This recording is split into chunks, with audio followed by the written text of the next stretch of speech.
কখনো কি একা মনে ভেবে দেখেছেন বাংলাদেশে গাড়ি আবিষ্কার করা শেখানো হয় না, বরং গাড়ি কে আবিষ্কার করেছে, কবে করেছে, কিভাবে করেছে সেটা মুখস্থ করানো হয় কেন?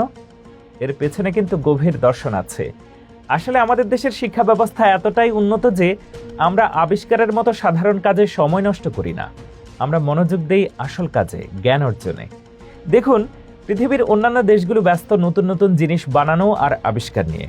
তারা মোবাইল বানায়, গাড়ি বানায়, রোবট বানায়। আর আমরা জানি মোবাইল কবে বানানো হয়েছে, কে বানিয়েছে, তার পুরো বংশ পরিচয় কি। এই জানাটাই তো প্রকৃত শিক্ষা। নিজের হাতে মোবাইল বানানো তো কামলাদের কাজ, ওটা আমরা করব কেন? আমাদের ছেলেমেয়েরা কি এতটাই সাধারণ? মোটেও না। আমাদের সন্তানরা যে কতটা মেধাবী তার প্রমাণ তো চারদিকে ছড়িয়ে আছে। জিপিএ 5 আর জিপিএ 5। স্কুল কলেজের দেয়াল ভেঙে যেন জিপিএ 5 বের হচ্ছে।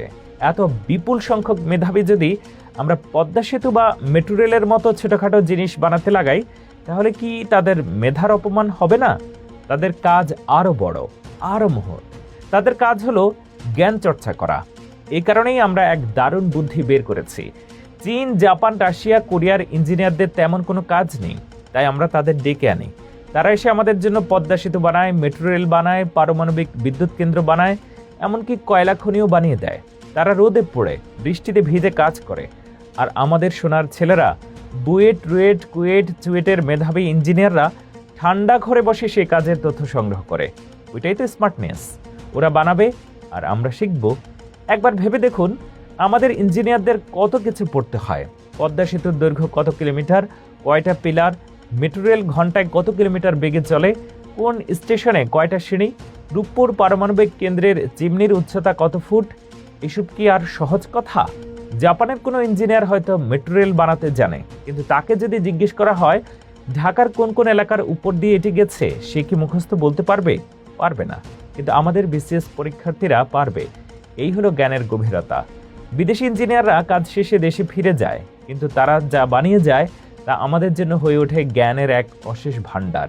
আমাদের ইঞ্জিনিয়াররা বছরের পর বছর সে তথ্য মুখস্থ করে বিসিএস পরীক্ষার খাতায় উগরে দেন। যার মুখস্থ বিদ্যা যত বেশি, তিনি তত বড় কর্মকর্তা। দেশের সেবা করার এর চেয়ে ভালো উপায় আর কি হতে পারে? এদেশে একজন ইঞ্জিনিয়ারের কাজ ইট সিমেন্ট নিয়ে নয়, তার কাজ ফাইল নিয়ে। আর ফাইলের ভেতরে থাকে না ব্রিজ না রাস্তা, থাকে ব্রিজের দৈর্ঘ্য আর রাস্তার প্রস্থের হিসাব। আমরা এমন এক প্রজন্ম তৈরি করছি যারা নিজেরা কিছু বানানোর কষ্ট করে না। অন্যরা যা বানিয়ে দেয় তার জন্য তথ্য মুখস্থ করে বড় কর্মকর্তা হয়। তারা বানাবে আর আমরা সেটা বানানো তথ্য থেকে জ্ঞান আর পার্সেন্টেজ সংগ্রহ করব। বলুন তো, এই কার্যকর শিক্ষা ব্যবস্থা আর কোথায় আছে পৃথিবীর?